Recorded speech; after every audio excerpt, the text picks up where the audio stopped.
Hello बच्चों, आपका H2 में स्वागत है। मैं आपका टीचर धीरज कुमार। मैंने अपना बीटेक NIT श्रीनगर से किया है और अब तक 25,000 बच्चों को पढ़ा चुका हूँ। लगभग 15 सालों से मैं पढ़ा रहा हूँ।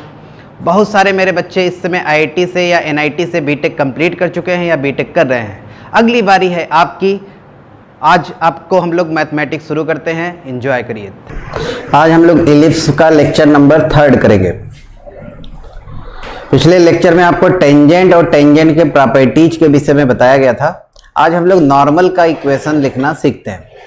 ठीक है सर, तो आपके स्क्रीन पे रहा equation of normal x1, y1 पे। तो एक एलिप्स बनाते हैं।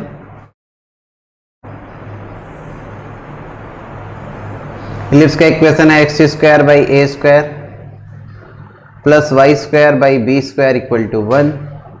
x1, y1 पे मान लो ये सर टेंजेंट है और x1, y1 पे हमें लिखना क्या है, नॉर्मल। तो टेंजेंट के perpendicular line point of contact से होके जाने वाले लाइन को क्या बोलते हैं, नॉर्मल। तो ये नॉर्मल है। नॉर्मल का अगर इक्वेशन आपको लिखना है तो किसका जरूरत पड़ेगा, नॉर्मल मतलब क्या, line, straight line. Straight line के इक्वेशन के लिए किसका जरूरत होता है, पॉइंट और स्लोप। पॉइंट तो पता ही है जिस पे नॉर्मल लिखना है, बस क्या ढूंढना है सर, स्लोप। तो टेंजेंट का स्लोप क्या होता है, डिफरेंशिएट करके निकाल सकते हैं। चाहे तो या तो टेंजेंट का इक्वेशन लिख के निकाल सकते हैं, जैसे आपको सुविधा हो। टेंजेंट का इक्वेशन हम लोग लिखे थे x1 / a² y1 / b² equal to 1। x1, y1 पे टेंजेंट का यही इक्वेशन था। ठीक है सर ना। तो टेंजेंट का स्लोप पहले देख लेते हैं, फिर नॉर्मल का स्लोप आ जाएगा। टेंजेंट का स्लोप देखो कितना आ रहा है, ये x1 वाला टर्म और x वाला जो भी टर्म है उधर ले जाओ तो मिल जाएगा आपको -b² / a² x1 / y1। ठीक है sir, b² / a² x1 / y1, वो भी किस में, माइनस में ना। ये स्लोप है किसका, टेंजेंट का। तो उल्टा करके माइनस कर दो तो आ जाएगा स्लोप ऑफ नॉर्मल। तो उल्टा करके अगर माइनस करते हैं तो नॉर्मल का स्लोप मिल जाएगा आपको कितना, a² y1 upon b² x1। Slope पता है, पॉइंट पता है, तो इक्वेशन आप नॉर्मल लिखते हैं y - y1 बराबर m है a² y1 upon b² x1 x - x1। ठीक है सर। अब एक काम कर सकते हैं, b² का मल्टीप्लाई करो और y1 का डिवाइड करो। क्या कहे हैं, b² का मल्टीप्लाई LHS साइड, y1 का डिवाइड। अच्छा, तो ऐसा कुछ मिलेगा, देखो b² y / y1, b² y / y1, b² से मल्टीप्लाई, y1 से डिवाइड, और y1 b² अपॉन y1 मतलब b²। इधर a² / x1 बचेगा, अंदर मल्टीप्लाई करो तो a² x / x1 minus a²। ठीक है सर, a² इधर लाओ, इसको इधर लाओ तो आपको दिखेगा a² x / x1 minus b² y / y1 equal to a² - b²। और a² - b² को हम लोग क्या बोलते हैं, इसे बोलते हैं a² e²। याद ही होगा सबको। अरे b² कितना था, b² था a² 1 - e²। अच्छा, तो यहां से देखो तो a² माइनस a² e², इधर मल्टीप्लाई करें ना, ये b² है तो a² - b² किसके बराबर, a² e² के बराबर। तो ये नॉर्मल का इक्वेशन होता है x1, y1 पे। डायरेक्ट सर इसे याद रखेंगे आप। इक्वेशन आप नॉर्मल अगर कभी x1, y1 पॉइंट पे लिखना रहेगा तो a² x / x1 minus b² y / y1 equal to a² e² या a² - b², जो भी आपको अच्छा लगे याद कर लेना। तो ये होता है नॉर्मल का इक्वेशन x1, y1 पे। ठीक है सर, तो ये फर्स्ट पॉइंट है, इसे आप याद करेंगे लिख के, यहां तक नोट करें।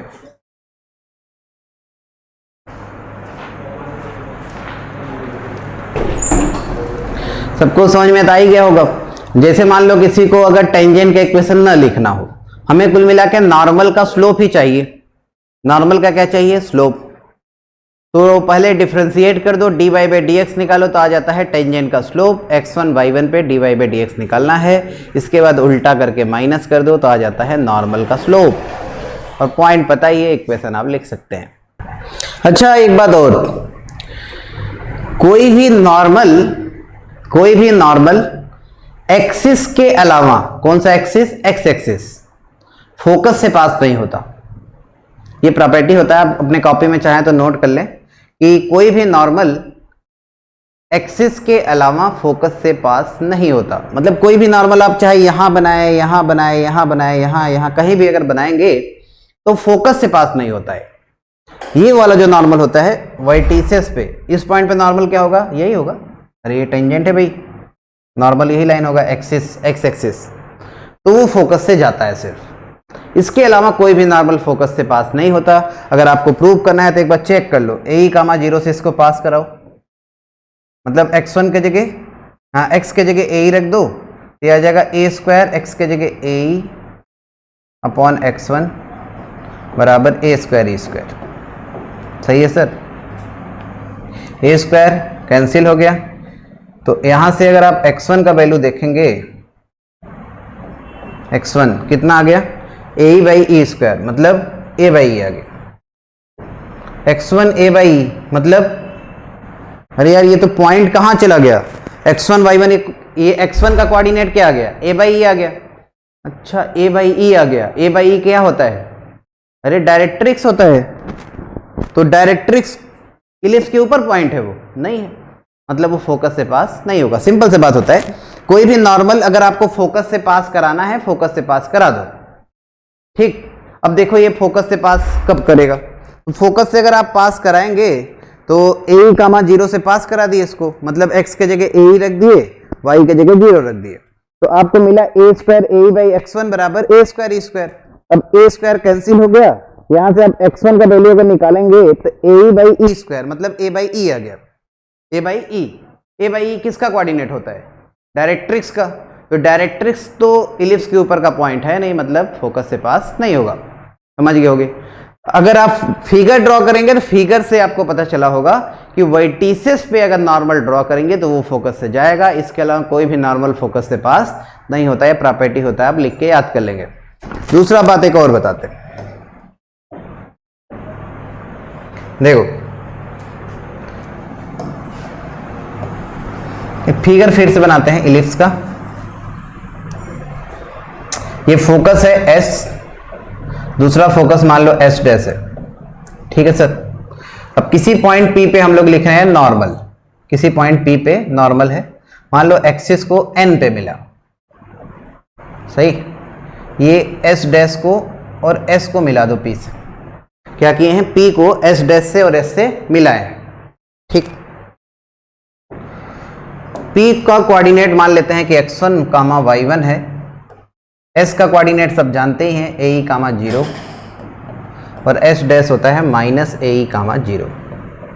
तो प्रॉपर्टी ये कहता है कि किसी भी पॉइंट पे अगर हम लोग नॉर्मल ड्रॉ करते हैं और उसी पॉइंट को दोनों फोकस से मिलाओ तो एक ट्रायंगल फॉर्म होगा P S S dash triangle. इस ट्रायंगल का जो पीएन होता है वो एंगल पी का एंगल बाइसेक्टर होता है। अच्छा, मतलब पीएन, पीएस और पीएस डैश, पीएस और पीएस डैश, इन दोनों के बीच के एंगल को बाइसेक्ट करेगा। और एक प्रॉपर्टी स्ट्रेट लाइन में हम लोग पढ़े थे कि एंगल बाइसेक्टर सामने वाले साइड को अगल बगल वाले साइड के रेशियो में डिवाइड करता है। अच्छा, मतलब ये एंगल बाइसेक्टर जो एन है, जहां पे ये मिला है एस एस डैश को, ये अगल बगल वाला साइड मतलब पीएस और पीएस डैश के रेशियो में डिवाइड करता है। चलो इसको प्रूव करके आपको दिखाते हैं। x1 y1 पे नॉर्मल का इक्वेशन क्या लिखे हैं, a square x by x1 minus B square Y by y1 equal to A square E square. अब x एक्सिस को कहां मिलेगा पता करना है, तो y को 0 डाल दिए भाई। अच्छा, y को 0 अगर रखते हैं तो x आएगा ए स्क्वायर देखो हो गया कैंसिल, ये आएगा ई स्क्वायर x1। अच्छा, मतलब n का कोऑर्डिनेट ये आ गया ए स्क्वायर ई स्क्वायर x1 कामा 0, ठीक है ना, ई स्क्वायर x1 कामा 0। अच्छा, अब देखो PS क्या है? PS है फोकल डिस्टेंस। फोकल डिस्टेंस हम लोग पढ़े थे a माइनस ई एक्स और a प्लस ई एक्स आया था। अच्छा, मतलब ये आ जाएगा a minus E x one और PS डैश आ जाएगा a plus E x one. अच्छा, NS कितना है? NS है इन दोनों पॉइंट के बीच का distance AE minus E square x one और NS डैश आ जाएगा AE plus e square x one. अच्छा, अब इन दोनों का रेशियो निकालो, NS upon NS dash, NS upon NS dash. ये आएगा, देखिए सर, E कॉमन है यहां से, ये आ जाएगा A minus E x one. अच्छा, यहां से भी E कॉमन है, A plus E x one. E से E हो गया कैंसिल। ये क्या है? A minus E x one किसके बराबर है? PS, और ये किसके बराबर है? PS dash. तो ये जो n पॉइंट है ये SS डैश को अगल बगल वाला साइड PS और PS डैश के रेशियो में डिवाइड किया है। इसका मतलब PN क्या रहा होगा? एंगल बाइसेक्टर रहा होगा, मतलब ये एंगल को आधा आधा करेगा, theta by two, theta by two. ये प्रॉपर्टी होता है, यहीं से हम लोग बनाते हैं इलिप्स का रिफ्लेक्शन प्रॉपर्टी। इसी को देख के हम लोग बनाते हैं इलिप्स का रिफ्लेक्शन प्रॉपर्टी। रिफ्लेक्शन फिजिक्स में आप लोग पढ़े होंगे, इंसिडेंट रे और रिफ्लेक्टेड रे नॉर्मल से इक्वली इंक्लाइंड होता है। तो अगर मान लो कभी S डैश से होता हुआ कोई इंसिडेंट रे आया और P पॉइंट पे इलिप्स को स्ट्राइक किया और फिर रिफ्लेक्ट हो गया, तो ये कहां से जाएगा? फोकस से जाएगा। क्यों? क्योंकि PS और PS डैश ही ऐसा लाइन है जो नॉर्मल के साथ इक्वली इंक्लाइंड है, theta by two, theta by two बना रहा है। तो सर आगे आप अपने से लिख लीजिएगा reflection property of ellipse. Reflection property of ellipse. Ellipse का रिफ्लेक्शन प्रॉपर्टी क्या होता है कि कोई भी रे अगर फोकस से आएगा तो रिफ्लेक्ट होके दूसरे फोकस से पास होता है, रिफ्लेक्टेड रे। समझ गए? इंसिडेंट रे अगर फोकस से आएगा तो रिफ्लेक्टेड रे दूसरे फोकस से जाएगा। ये प्रॉपर्टी होता है इलिप्स में, रिफ्लेक्शन प्रॉपर्टी। प्रूफ कैसे होता है आपको पूरा कहानी बताई दी, समझ गए? लेकिन अच्छा ही बताओ यार, जैसे ये जो फोकस है इस समय, इस फोकस को क्या लगेगा? इस फोकस को ये लगेगा कि हमारे फोकस से कोई रे आया है। अच्छा, तो ये रिफ्लेक्ट करके दूसरे फोकस के पास पहुंचा देगा, मतलब ये वाला जो रे है फिर से रिफ्लेक्ट होके यहां चला जाएगा दूसरे फोकस के पास। अच्छा, दूसरे फोकस को क्या लगेगा? दूसरे फोकस को ये लगेगा, जैसे इसको आगे बढ़ाए फिर यहां से रिफ्लेक्ट हुआ, यहां से गया, कि हमारे फोकस से कोई रे आया है, फिर रिफ्लेक्ट करके इस फोकस के पास भेज देगा। तो इसीलिए इलिप्स में जो रिफ्लेक्शन प्रॉपर्टी होता है उसमें ये लिखता है कि आफ्टर फर्स्ट रिफ्लेक्शन या आफ्टर सेकेंड रिफ्लेक्शन या आफ्टर थर्ड रिफ्लेक्शन, मतलब फर्स्ट या सेकेंड तक ही आता है वैसे, कि जैसे मान लो फोकस से आया, रिफ्लेक्ट होकर दूसरे फोकस से गया, फिर ये पहला रिफ्लेक्शन हुआ, फिर दूसरे फोकस से रिफ्लेक्ट होकर फिर सेकेंड फोकस के पास चला जाएगा। मतलब अगर ये इस फोकस से आया, रिफ्लेक्ट होकर ये इस फोकस से गया, फिर इससे रिफ्लेक्ट होकर यहां पहुंच जाएगा। समझ रहे हो? मतलब ये रिफ्लेक्शन प्रॉपर्टी अंदर ही ऐसे चलता रहता है। तो इसमें लिखना पड़ता है कि आफ्टर फर्स्ट रिफ्लेक्शन की आफ्टर सेकेंड रिफ्लेक्शन। समझ गए पूरा कहानी? आप आगे करते हैं। Normal at the point a cos theta b sin theta. a cos theta b sin theta मतलब क्या है? पैरामेट्रिक कोऑर्डिनेट है, उस पे नॉर्मल का इक्वेशन क्या होता है। कुल मिला के आपको यही ज्यादातर याद रखना है। तो देखो, अभी हम लोग नॉर्मल का इक्वेशन x1 y1 पे क्या लिखे थे? a square x by X one minus B square Y by Y one equal to A square minus B square या ए स्क्वायर ई स्क्वायर। ये सर होता है नॉर्मल का इक्वेशन x1 कामा y1 पे।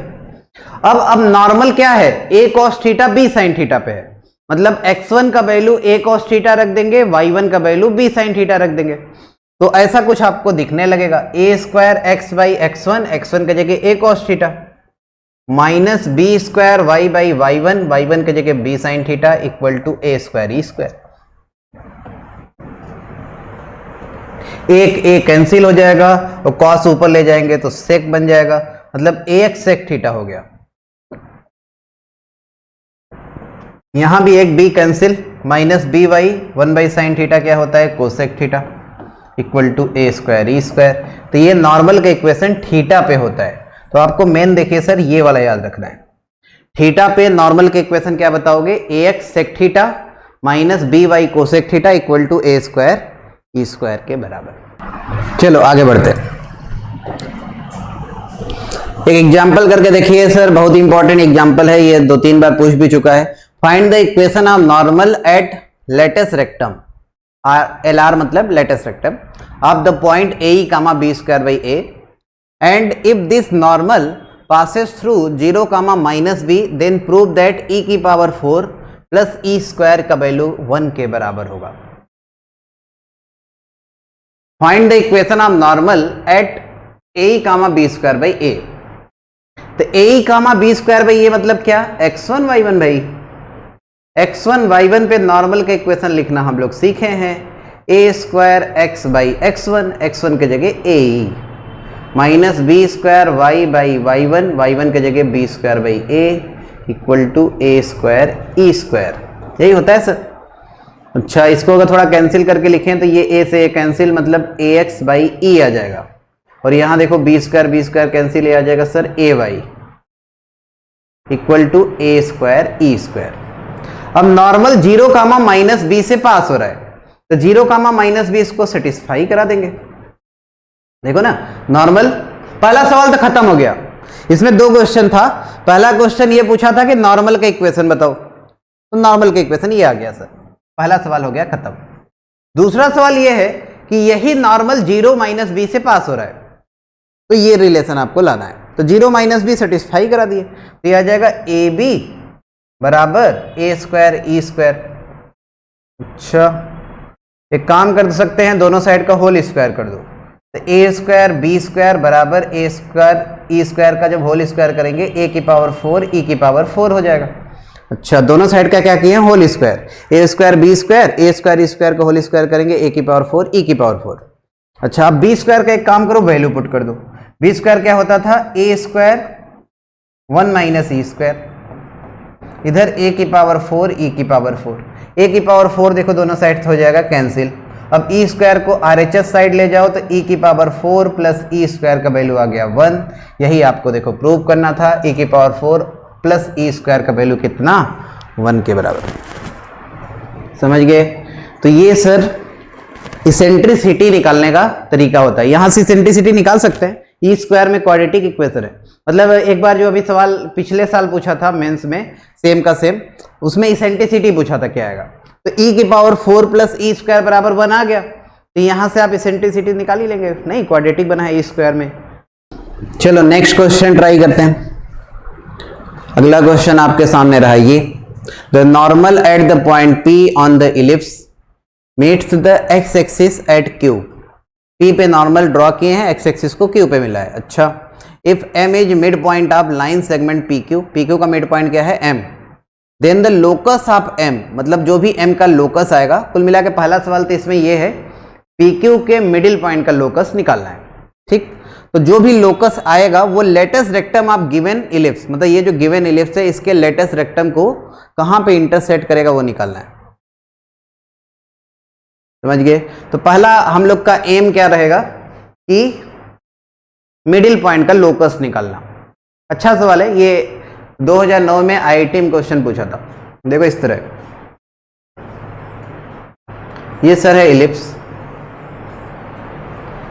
थोड़ा सा इसे ढंग से लिखेंगे तो आ जाएगा एक्स स्क्वायर अपॉन 16 से डिवाइड कर रहे हैं, Y square upon 4 equal to कितना 1, X square upon 16 plus Y square upon 4 equal to 1। ठीक है सर। अब P पॉइंट पे नॉर्मल ड्रॉ किए, मान लो यहां पे कोई पॉइंट P है, इस पॉइंट पे नॉर्मल, ये है P, तो P को क्या मान सकते हो, इलिप्स के ऊपर पॉइंट मानना है तो a cos theta b sin theta, a के जगह कितना है 4, तो a cos थीटा b के जगह 2 sin थीटा। ये आ गया सर P का कोऑर्डिनेट। x एक्सिस को कहां मिला है, Q को। तो सबसे पहले नॉर्मल का इक्वेशन लिखो, a cos theta b sin theta पे भी लिखना हम लोग सीखे हैं, ax sec थीटा, a के जगह 4 minus by cosec theta equal to A square minus B square. A square 16 है, बी स्क्वायर 4 है, A square minus B square कितना आ जाएगा 12। तो ये एक्स एक्सिस को कहाँ मिलेगा, वाई को 0 करो, एक्स एक्सिस पे वाई कोऑर्डिनेट क्या होता है 0, तो आपको क्यू का कोऑर्डिनेट मिल जाएगा। वाई को 0 किए देखिए तो एक्स कितना आ रहा है, देखो ये 4 से कैंसिल होके 3 आएगा, 3/sec थीटा मतलब 3 cos थीटा। ये सर आ गया क्यू। इतना सबको समझ में आया। पी को हम लोग थीटा में क्यों माने हैं, क्योंकि लोकस निकालने वाला सवाल में वेरिएबल अगर कम रखोगे तो एलिमिनेशन कम करना होगा, तो हम लोग इन जनरल थीटा वाले में ही मानते हैं सर, क्योंकि थीटा वाले में फायदा होता है, वेरिएबल कितने रहते हैं 1। अच्छा, अब मिडिल पॉइंट का लोकस पूछ रहा है, तो पहला लोकस वाले सवाल में एम हमारा क्या होता है कि जिसका लोकस पूछे उसे एच कामा के मान लो। तो पी क्यू के मिडिल पॉइंट का लोकस पूछा है, मिडिल पॉइंट को एच कामा के माने हैं। अब मिडिल पॉइंट का सर लगा दो फार्मूला, पी और क्यू का मिडिल पॉइंट देखो 4 cos theta plus 3 cos theta 7 cos theta. 7 cos theta बराबर कितना 2h हो जाएगा। अरे देखो इन दोनों का मिडिल पॉइंट ना h है, तो इतना प्लस इतना बाई 2 बराबर h, या 2h लिख दो, तो 2h बराबर 7 cos थीटा। समझ गए हो गए, मिडिल पॉइंट वाला फॉर्मूला लगाएं सर। अच्छा, उसी तरह 2k बराबर 2 sin थीटा, यहां से cos थीटा निकालो, यहां से sin थीटा निकालो, स्क्वायर करके जोड़ दो तो हो जाएगा थीटा एलिमिनेट, और थीटा एलिमिनेट हो गया मतलब लोकस मिल जाएगा सर। अच्छा, तो यहां से हम लोग cos थीटा निकालेंगे, कितना 2h/7 होल स्क्वायर करके जोड़ना है दोनों साइड का, इधर आ जाएगा 4h²/49 प्लस ये देखो 2 से 2 कैंसिल, साइन स्क्वायर थीटा है k स्क्वायर के बराबर, बराबर आ गया cos square theta plus sign square theta 1। Locus देखो मिल चुका है, पहला सवाल हो गया कंप्लीटेड। लोकस ऑफ एम ये आएगा, h के जगह x रख दिए, k के जगह y। ठीक है सर, पहला सवाल हो गया। दूसरा सवाल अब हमें निकालना क्या है, निकालना है कि जो भी लोकस आया है ये गिवन इलिप्स के लेटस रेक्टम को कहां पे इंटरसेक्ट करेगा। तो गिवन इलिप्स का लेटस रेक्टम क्या होता है भाई, लेटस रेक्टम का इक्वेशन हम लोग सीखे थे, x बराबर प्लस माइनस ए। अच्छा, तो ये आएगा सर x बराबर प्लस माइनस ए, ए की जगह कितना 4, ई होता है √1 माइनस 4/16, तो ये 4 से 4 सर कैंसिल होगा और ये आ जाएगा 16 माइनस 4 मतलब √12 2√3। तो लेटस रेक्टम का इक्वेशन आएगा x बराबर प्लस माइनस 2√3। सही सर, तो x के जगह प्लस माइनस 2√3 रखो, y निकालो, इंटरसेक्शन पॉइंट आएगा। कुल मिला के इसको और इसको हमें करना है सॉल्व, तो सॉल्व करना है तो x तो यही रहेगा भाई, तो x के जगह इतना रख के y निकाल लेते हैं हम लोग, नहीं तो x स्क्वायर करेंगे 12 48/49 plus y square equal to 1, तो y स्क्वायर आ गया 1 माइनस 48/49 मतलब 1/49, तो y का वैल्यू कितना प्लस माइनस 1/7। तो इंटरसेक्शन पॉइंट आपको मिलेगा प्लस माइनस 2√3 x कोऑर्डिनेट और y कोऑर्डिनेट प्लस माइनस 1/7, तो ये आपका हो गया आंसर। समझ गए, बहुत ही बेहतरीन सवाल था।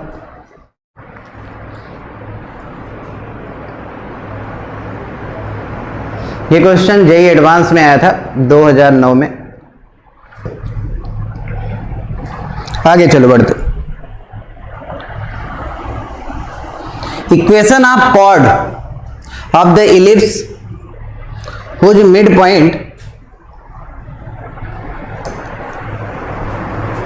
Equation of chord of ellipse whose mid point is x1 y1।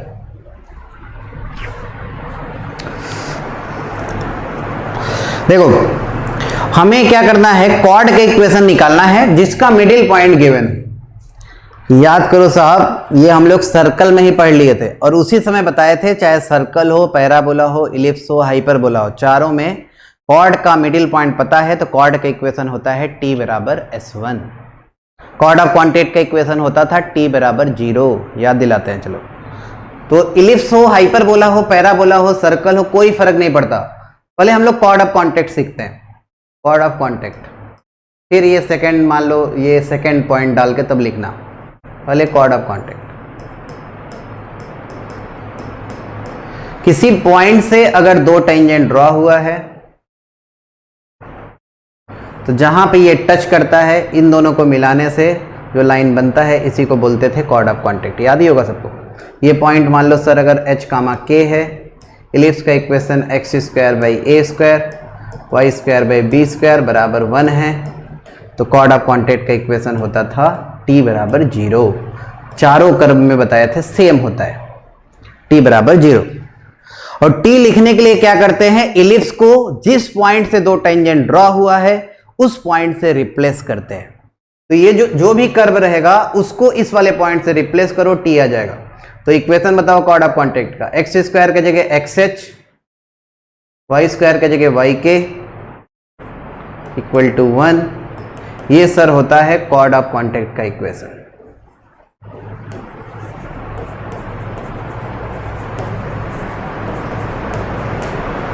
ठीक। दूसरा पॉइंट, किसी कॉर्ड का अगर मिडिल पॉइंट पता हो तो कॉर्ड के इक्वेशन लिखना। जैसे मान लो ये इलिप्स है, इसका कोई कॉर्ड है, कोई भी कॉर्ड है, जैसे मान लो ये कोई कॉर्ड है AB, इसका मिडिल पॉइंट पता है। कॉर्ड का क्या पता है, मिडिल पॉइंट। मिडिल पॉइंट कहीं भी हो सकता है, मान लो यहां है x1 y1, जैसे ये लिखा है कॉर्ड का मिडिल पॉइंट क्या है, x1 y1। और कॉर्ड का इक्वेशन हमें लिखना है, इलिप्स का इक्वेशन है x square by a square Y square by B square equal to 1। तो किसी भी कॉर्ड का अगर मिडिल पॉइंट पता रहता है तो सर्कल में ही आपको सिखा दिए थे, कॉर्ड का इक्वेशन क्या लिखते हैं, t बराबर s1। याद होगा सबको, t बराबर s1, ये होगा कॉर्ड का इक्वेशन। तो t कैसे लिखते थे और s1 कैसे लिखते थे, बस यही समझना है। t लिखने के लिए हम लोग कर्व को रिप्लेस करते हैं, और किससे रिप्लेस करते हैं, कॉर्ड के मिडिल पॉइंट से करते हैं। और s1 लिखने के लिए जो भी मिडिल पॉइंट रहेगा कर्व में सेटिस्फाई कराओ, जो भी आएगा वो s1 होगा। तो देखो t लिख रहे हैं, इसको रिप्लेस करो x1 y1 से, x स्क्वायर के जगह x1, y स्क्वायर के जगह y1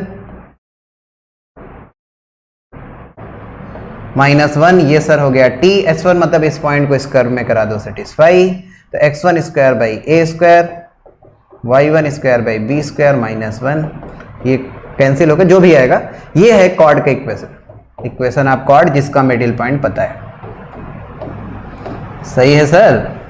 तो ये दोनों बात आप याद रखेंगे। सर्कल में बताए थे, पैराबोला में नहीं बताए थे, क्योंकि सर्कल में बता दिए थे कि सारे कर्व में इसी तरह लिखते हैं। इलिप्स में एक बार फिर से बता दे रहे हैं क्योंकि इसका सवाल इलिप्स से रिलेटेड बनता है, पैराबोला में उतना नहीं बनता था। समझ गए सब लोग। लेकिन जो कंसेप्ट बताए हैं सर्कल में वो बदलने वाला नहीं है सरकार। चाहे सर्कल हो, चाहे पैराबोला, चाहे इलिप्स, आगे हाइपरबोला में भी यही रहेगा। कॉर्ड का इक्वेशन t बराबर s1 अगर मिडिल पॉइंट पता है, और कॉर्ड ऑफ कॉन्टैक्ट का इक्वेशन t बराबर 0। दोनों में अंतर समझ में आया। कॉर्ड ऑफ कॉन्टैक्ट लिखने के लिए एक्सटर्नल पॉइंट का यूज करते हैं, और t बराबर s1 लिखने के लिए मिडिल पॉइंट का यूज करते हैं। सिंपल सा अंतर है। क्लियर। हमें ये नहीं याद करना है, एक बार और समझ लो। लोग इसको रटने लगेंगे तो ये बहुत गड़बड़ बात है। इसको आपको नहीं याद करना है। आपको याद किसको करना है, बस इसको, t बराबर s1 t बराबर 0। समझ रहे हो क्या? वो तो रिप्लेस कर ही लेंगे यार, इतना तो बस सिखाने के लिए बस लिखे हैं कि आप एक बार थोड़ा देख लें। पुरानी बात है इसलिए हो सकता है लोग भूल गए हों, एक बार याद दिलाने के लिए कि कैसे रिप्लेस होता है। लेकिन आपको रिप्लेस करना कैसे होता है, बस ये अगर सीख गए तो रिप्लेस कर लेंगे, और कुछ होता नहीं। हम लोग t बराबर 0 t बराबर s1 याद करते हैं। ठीक है sir. Next, reflection property of ellipse, ये बताई दी है आपको। मतलब इसका प्रूफ हम लोग नॉर्मल में ही कर लिए थे, ये अलग से लिखा था रिफ्लेक्शन प्रॉपर्टी। रिफ्लेक्शन प्रॉपर्टी क्या होता है कि कोई भी रे फोकस से आएगा, इलिप्स के सरफेस से रिफ्लेक्ट होके फोकस से जाएगा। सिंपल सा रिफ्लेक्शन प्रॉपर्टी होता है। ठीक। अच्छा यार, एक थोड़ा सा एक कंसेप्ट इसमें आपको समझा देते हैं, इसको थोड़ा समझ लीजिए आप। जैसे मान लो ये इलिप्स, ठीक। अगर ऐसा कहीं लिखा है कि एक सर्कल ड्रॉ करो इलिप्स के फोकस को सेंटर मान के, एक सर्कल ड्रॉ करना है इलिप्स के फोकस को सेंटर मान के, और ऐसा ये सब लिखा रहेगा कि सर्कल का कोई भी पार्ट इलिप्स के बाहर नहीं जाना चाहिए, और सर्कल और सर्कल इलिप्स को टच कर रहा है। ठीक, पूरा बात फिर से सुनो। क्या बोले हैं कि इलिप्स के फोकस को सेंटर मान के कभी सर्कल बनाना हो और इलिप्स को टच कराना हो और सर्कल का कोई भी पार्ट बाहर नहीं निकलना चाहिए, तो आप हमेशा कैसे फिगर बनाएंगे इसको पहले सिखाते हैं आपको। लोग एक बार नॉर्मली जो सोचते हैं पहले वो बताते हैं, फिर बताएंगे वो गलत क्यों है, फिर सही क्या है ये बताएंगे। पहले गलत वाला सीखते हैं। अगर फोकस को सेंटर मान के कभी सर्कल बनाना हो और इलिप्स को टच कराना हो तो नॉर्मली लोगों के दिमाग में कुछ ऐसा आता है। ये सर यहां टच करा दिए, ऊपर भी नीचे भी होगा, थोड़ा सा नीचे भी टच करा दो, ऐसा कुछ नॉर्मली लोग इस तरह सोचते हैं। सर्कल, ठीक, क्या कहे हैं, इलिप्स के फोकस को सेंटर मान के सर्कल बनाना है और इलिप्स को टच कराना है। तो लोग सोचेंगे कि यार सर्कल ऐसे बना दें, फोकस को सेंटर मान के सर्कल बनाना था, इस तरह कुछ बना दिए, इलिप्स को टच भी करा दिए, कोई भी पार्ट बाहर भी नहीं निकला। लेकिन इसमें देखो प्रॉब्लम हो जाएगा। अगर ऐसा कोई फिगर बनाया तो हो जाएगा गड़बड़। गड़बड़ क्या होगा, रिफ्लेक्शन प्रॉपर्टी जो होता है वो गलत हो जाएगा। रिफ्लेक्शन प्रॉपर्टी क्या है, रिफ्लेक्शन प्रॉपर्टी है कि कोई भी रे फोकस से आएगा, इलिप्स के सरफेस पे अगर पड़ेगा, रिफ्लेक्ट होकर दूसरे फोकस से जाना चाहिए। अब समझो थोड़ा सा, ये इलिप्स का फोकस है, दूसरा फोकस मान लो यहां है एस डैश। अगर मान लो कोई रे आया और जहां पे दोनों टच कर रहे हैं उस पॉइंट पे स्ट्राइक किया, फोकस से आया, दूसरे वाले फोकस से, और यहां पे स्ट्राइक किया, तो रिफ्लेक्शन प्रॉपर्टी क्या कहता है कि दूसरे फोकस से ये जाना चाहिए। चलो दूसरे फोकस से रिफ्लेक्टेड रे को ले गए ऐसे, ठीक सर, लेकिन अब हो जाएगा रिफ्लेक्शन प्रॉपर्टी गलत। ये बताओ भाई, जहां पे दोनों टच किया है इस पॉइंट पे, ये टेंजेंट है और नॉर्मल सर्कल के केस में कहां से जाता है, सर्कल के केस में नॉर्मल सेंटर से जाता है। तो ये जो लाइन आप, ये जो पर्पल कलर से लाइन ड्रॉ किए हैं, ये नॉर्मल भी है। अरे नॉर्मल भी है भाई, ये देखो सेंटर से गया है, फोकस से गया है, फोकस ही सर्कल का सेंटर है, मतलब ये लाइन क्या है, नॉर्मल भी है, और यही लाइन क्या है, रिफ्लेक्टेड रे भी है। तो इंसिडेंट रे नॉर्मल के साथ थीटा एंगल बना रहा है और रिफ्लेक्टेड रे 0 एंगल बना रहे। अरे यही नॉर्मल भी है और यही रिफ्लेक्टेड रे भी है, और हो जाएगा रिफ्लेक्शन प्रॉपर्टी गलत। रिफ्लेक्शन प्रॉपर्टी होता क्या है, नॉर्मल से इंसिडेंट रे और रिफ्लेक्टेड रे सेम एंगल बनाता है, लेकिन यहां कुछ अलग ही है। इंसिडेंट रे थीटा एंगल बना रहा है, रिफ्लेक्टेड रे 0 एंगल बना रहा है, तो हो जाएगा रिफ्लेक्शन प्रॉपर्टी गलत। तो ऐसे कभी सर्कल नहीं बनाना है आपको। ये सिखा क्या रहे थे आपको कि फोकस को सेंटर मान के कभी सर्कल बनाना है, इलिप्स के सरफेस को टच कराना है, तो ऐसे टच नहीं कराएंगे। तो अब बात आता है कैसे कराएंगे सर, तो ये लिख देना ये रॉन्ग है, ठीक है सर। अब सही क्या है वो बताते हैं आपको, समझ में आ गया होगा, इसको हटाते हैं। अब देखो सही बताते हैं सही क्या होगा। ये सर इलिप्स है, फोकस को सेंटर मान के कोई सर्कल ड्रॉ करना है तो हमेशा इलिप्स के कॉर्नर पे टच कराया करो। कॉर्नर मतलब वर्टिसेस पे, तब कोई गड़बड़ नहीं होगा। देखो ऐसे बनाओ फिगर, ऐसे सर्कल का ना, यहां पे टच कराया दोनों को, फोकस यहां है, फोकस को सेंटर मान के सर्कल ड्रॉ किए हैं और कहां पे टच कराए हैं, कॉर्नर पे। अब देखो रिफ्लेक्शन प्रॉपर्टी गलत नहीं होगा। मान लो कोई भी रे आया फोकस से, दूसरे वाले फोकस से, तो देखो दूसरे फोकस से कोई रे आएगा तो ऐसे आएगा सर, जहां पे टच किया वहां पे स्ट्राइक किया, तो कितने डिग्री पे आया है, अरे यही नॉर्मल भी है, देखो ये टेंजेंट है और यही लाइन नॉर्मल भी है, यही लाइन नॉर्मल भी है, तो नॉर्मल से कितने डिग्री पे आया है, अरे 0 डिग्री पे आया है। और रिफ्लेक्टेड फोकस से जाएगा, कितने डिग्री पे गया, 0 डिग्री पे गया, तो नॉर्मल से इंसिडेंट रे और रिफ्लेक्टेड रे सेम एंगल बनाएगा। तो ये रिफ्लेक्शन प्रॉपर्टी के लिए ट्रू है। तो कभी आपको फिगर अगर ड्रॉ करना है फोकस को सेंटर मान के, आगे ऑब्जेक्टिव सवाल के लिए डायरेक्ट याद रखना कि फोकस को सेंटर मान के कभी भी सर्कल इलिप्स में बनाना है तो इलिप्स को टच कराना हो तो कहां कराना, कॉर्नर पे, वर्टिसेस पे। ये सर करेक्ट।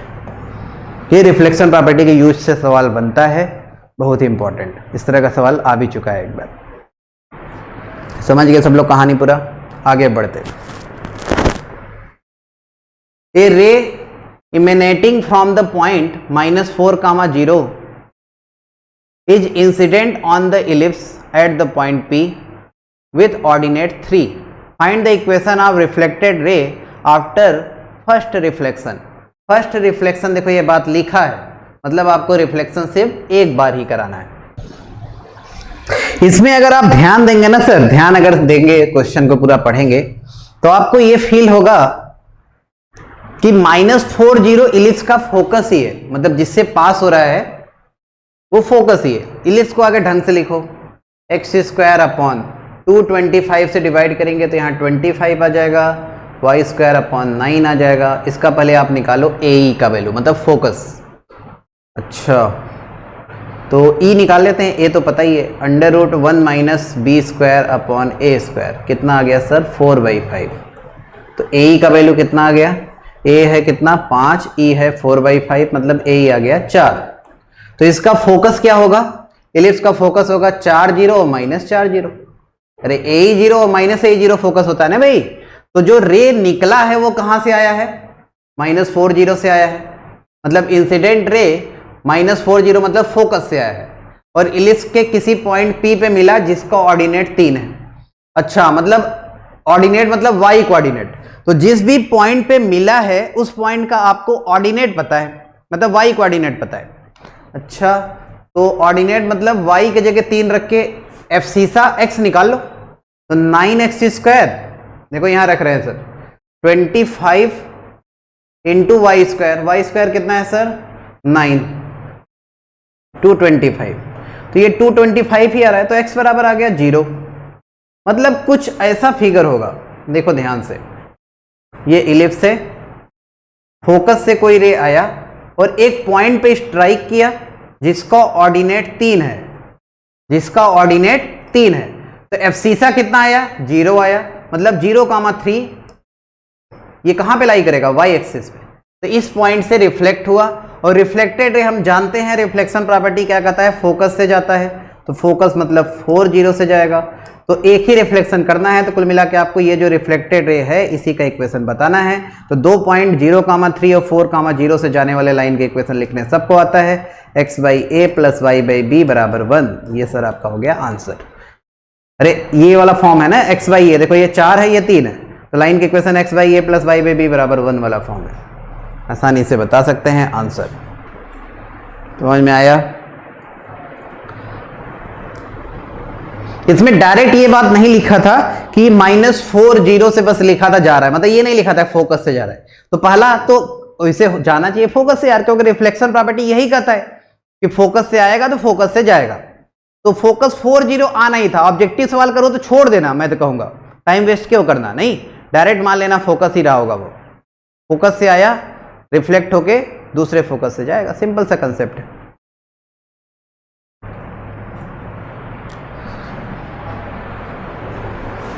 समझ गए सब लोग? चलो नेक्स्ट क्वेश्चन ट्राई करो। अगला सवाल आपके सामने रहा ये,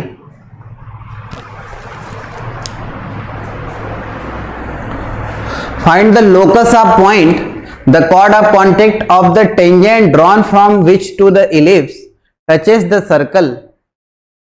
सी दिया है बी से छोटा है और बी ए से छोटा है। फिगर ड्रॉ करो और जो भी कह रहा है करते जाए, लोकस आ जाएगा ही।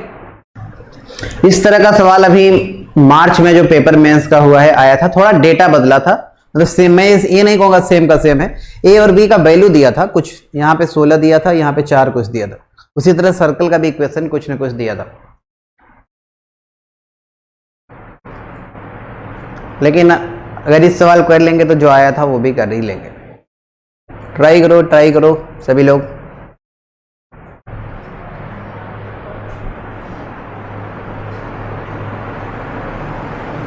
फिगर पहले बनाओ सब लोग को। अगर फिगर समझ में आ रहा होगा तो कुछ ऐसे बनेगा सर। ये इलिप्स है मान लो,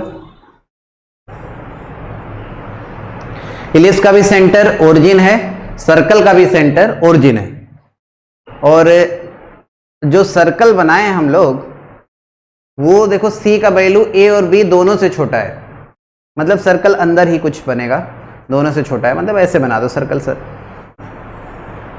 मान लो ये सर्कल है, ठीक। Find the locus of point the chord of contact of tangent drawn from which to the ellipse, मतलब किसी पॉइंट से दो टेंजेंट ड्रॉ करो तभी ना कॉर्ड ऑफ कॉन्टेक्ट बनेगा। अब पॉइंट मान ली यहां है, अब यहां से सर हम लोग दो टेंजेंट ड्रॉ किए, पहला टेंजेंट दूसरा टेंजेंट, अब बना कॉर्ड ऑफ कॉन्टेक्ट ये, सही है ना सर। कॉर्ड ऑफ कॉन्टेक्ट क्या कर रहा था, टचेस द सर्कल, सर्कल को टच कर रहा था, तो इस पॉइंट का हमें लोकस बताना है, यही है सवाल। इस पॉइंट को मान लो h, k जहां से दो टेंजेंट ड्रॉ हुआ है, ठीक। इलिप्स का इक्वेशन दे रखा है, सर्कल का भी इक्वेशन दे रखा है। तो पहला तो हम लोग फिगर बनाने का कोशिश किए हैं, फिगर उम्मीद करते हैं सबको समझ में आ गया होगा। फिगर आ गया तो उसके बाद तो कुछ नहीं है सर, आसानी से आप ट्राई कर सकते हैं।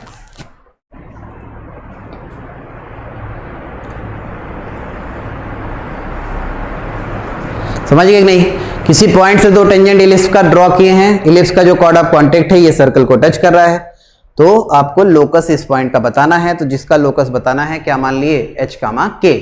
अब जो जो दिख रहा है वही करना है, अकल तो आपको लगाना ही नहीं है, जो जो दिख रहा है वो करो, आंसर मिला। तो पहला हमको ये दिखा, आपको भी ये दिखा होगा कि ये लाइन कॉर्ड ऑफ कॉन्टेक्ट है, तो कॉर्ड ऑफ कॉन्टेक्ट का इक्वेशन लिखना बच्चा बच्चा जानता है, t बराबर 0, ठीक। किसका कॉर्ड ऑफ कॉन्टेक्ट है, इलिप्स का कॉर्ड ऑफ कॉन्टेक्ट है, तो इलिप्स का कॉर्ड ऑफ कॉन्टेक्ट लिखने के लिए हम लोग जहां से दो टेंजेंट ड्रॉ हुआ है उस पॉइंट से इलिप्स को रिप्लेस कर दो, t आ जाता है। अच्छा, मतलब जो t बराबर 0 वो क्या आएगा, एक्स स्क्वायर को रिप्लेस करो xh, वाई स्क्वायर को रिप्लेस करो yk -1 बराबर 0, ये आ गया t बराबर 0, ठीक है सर। मतलब इस लाइन का इक्वेशन आ गया, ठीक। अब आपको क्या दिखा, अब हम लोग को, आपको सबको ये दिखा होगा कि ये जो लाइन t बराबर 0 है ये सर्कल को टच कर रहा है, तो सर्कल को टच करने का लगा देते हैं कंडीशन। सर्कल को टच करने का कंडीशन क्या होता है, सेंटर से परपेंडिकुलर रेडियस के बराबर। कितना बार अब तो हो चुका है, कोई लाइन सर्कल को टच करे तो क्या कंडीशन, सेंटर से परपेंडिकुलर रेडियस के बराबर। तो सेंटर है सर्कल का 0 0 0 0 से इस लाइन पे अगर परपेंडिकुलर डालेंगे तो किसके बराबर आएगा, c के बराबर आएगा।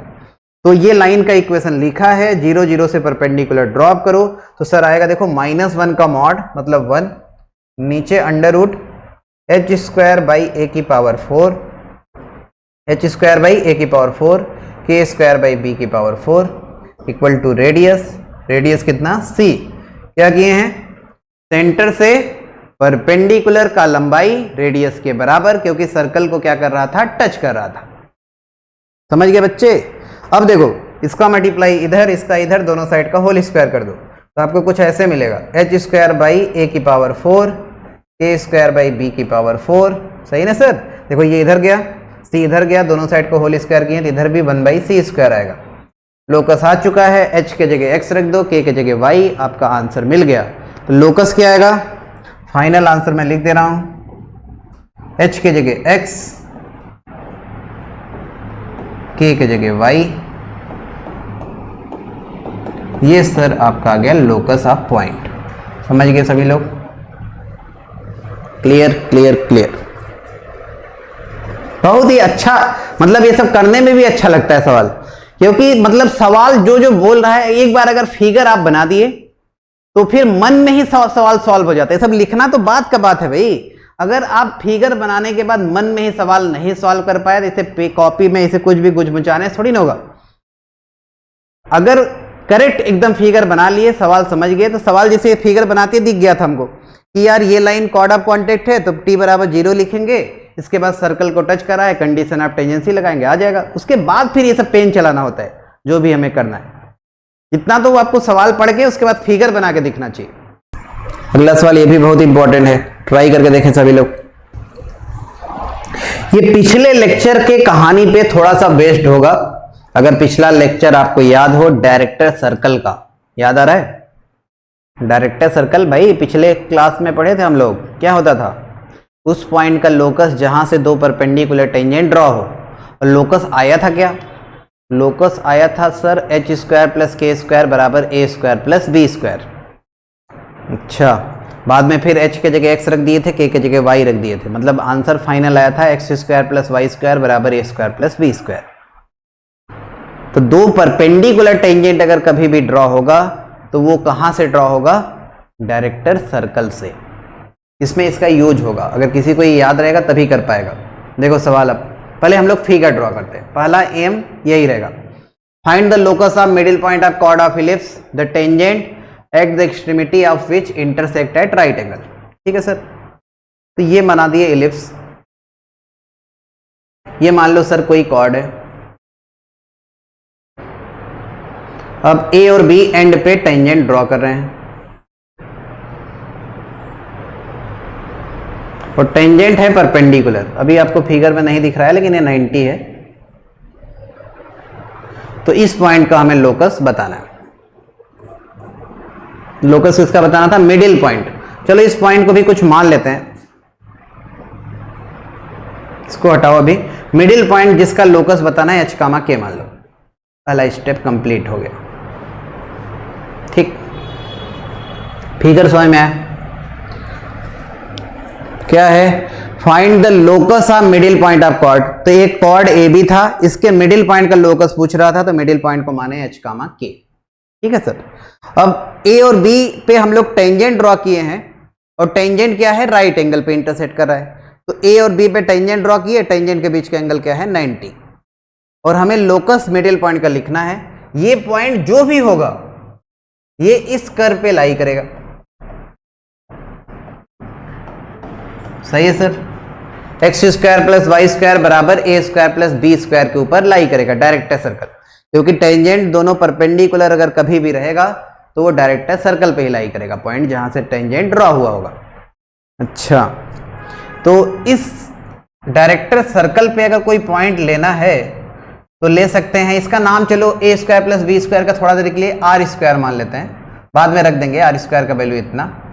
तो X square plus Y square बराबर आर स्क्वायर पे पॉइंट क्या लेते हैं अपने से, R cos theta R sine theta. ठीक है सर, अब देखो क्या क्या दिख रहा है आपको। पहला बात ये दिख रहा है कि ए बी क्या है, कॉर्ड ऑफ कॉन्टेक्ट। मतलब बोला नहीं था सवाल वाला, लेकिन दिख गया कि ये कॉर्ड ऑफ कॉन्टेक्ट है। कैसे, अरे ये जो पी पॉइंट है यहां से दो टेंजेंट ड्रॉ हुआ है, तो पॉइंट ऑफ कॉन्टेक्ट को मिलाने से ही तो कॉर्ड ऑफ कॉन्टेक्ट बनता है। तो ए बी को क्या बोलेंगे, कॉर्ड ऑफ कॉन्टेक्ट।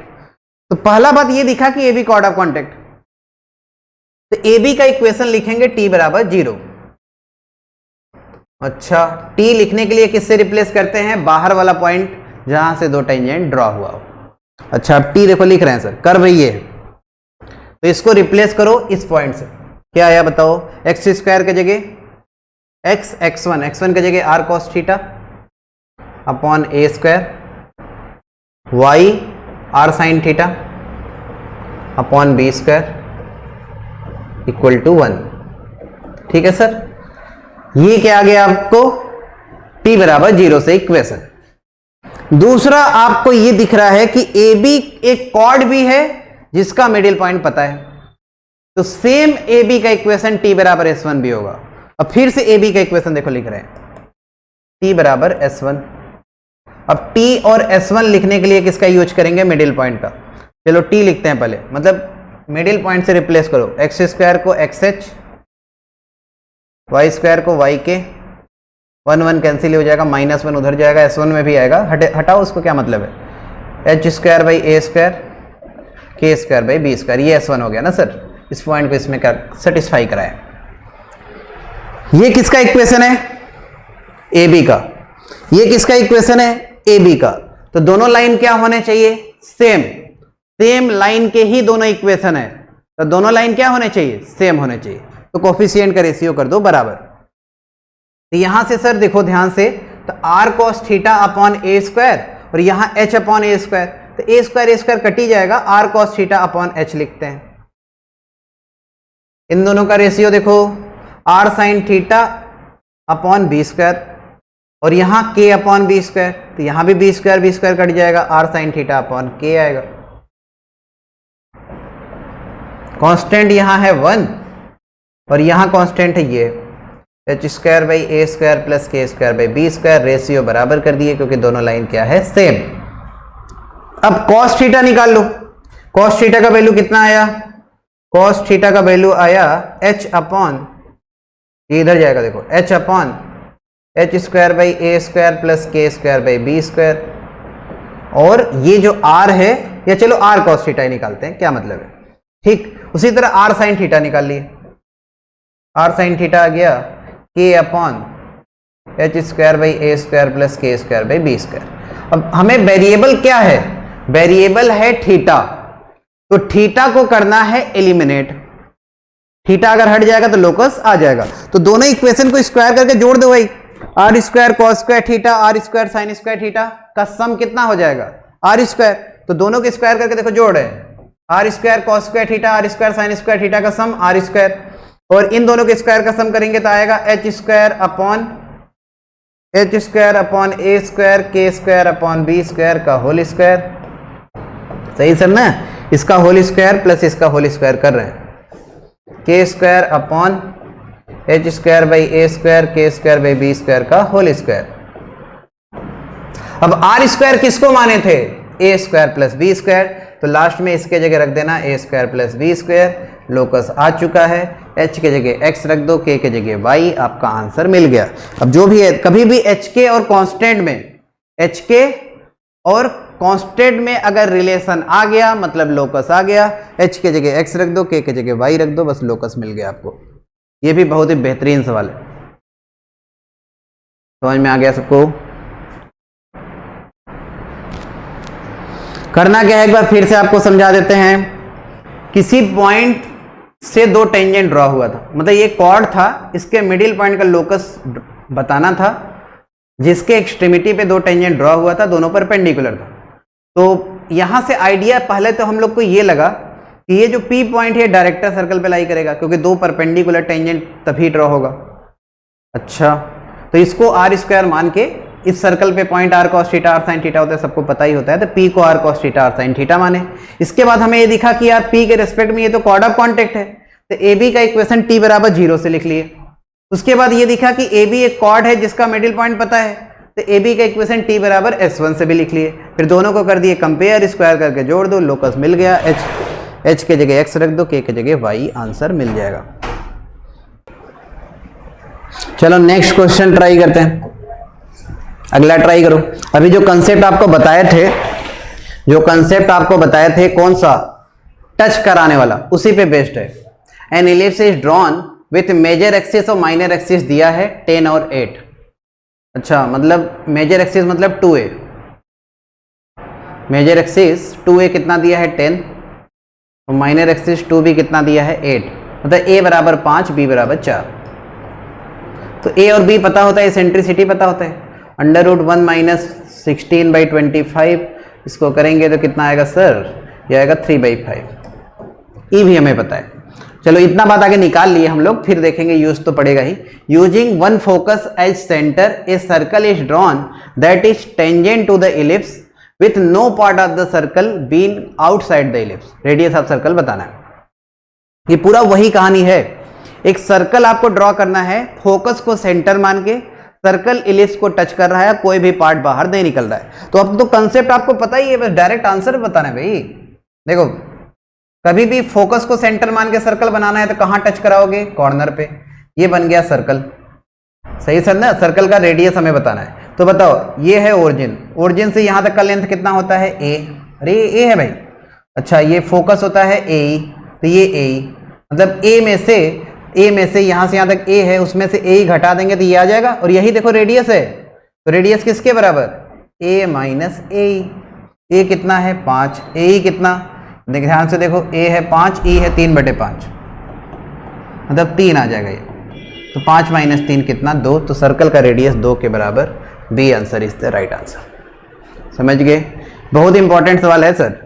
ये सवाल मेंस में पूछ चुका है, बहुत ही आसान है अगर आपको कंसेप्ट पता है तो आज आपका इलिप्स खत्म होता है। नेक्स्ट क्लास से हम लोग हाइपरबोला शुरू करेंगे, तो आप थोड़ा सा पढ़ के आएंगे, फिर नेक्स्ट क्लास से hyperbola. Thank you. On is to on, study is always on. Concepts के बेहतर रियलाइजेशन के लिए इज टू ऑन पर बने रहिए।